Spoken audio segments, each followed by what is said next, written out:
The Prophet ﷺ, when he mentioned the way that Muslims would become the feast of the nations of the world, he mentioned alayhi salatu wassalam, that Allah Azza wa Jal would put in your hearts al-wahn, fear. And subhanAllah, your enemies can sniff it. Those who hate you can sniff it. Why do you think the people of Palestine are so special? قَاهِرِينَ لِعَدُوِّهِمْ. They drive their enemies nuts. Unbreakable people, resilient people. That grandma that refuses to leave even without water is so much more than 1,000 Israeli soldiers. They hate them, they despise them, and they envy them. The Prophet ﷺ said, your enemies won't have mahaba of you anymore. They'll look at you and they'll see you're weak because you have fear in your hearts.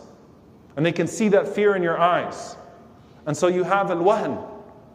You have this thing in your heart. And they said, Ya Rasulullah, what is al-wahn? And the Prophet ﷺ said, حُبُّ الدُّنْيَا وَكَرَاهِيَةُ الْمَوْتِ. We're not going to shy away from a hadith here.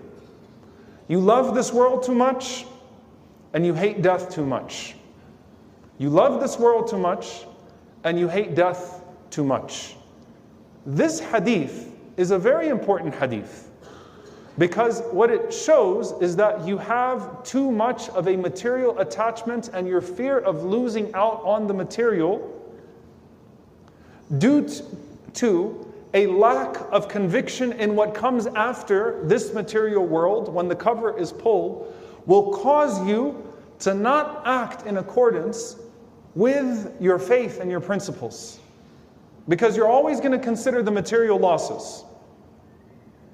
And I want you to ponder upon that hadith.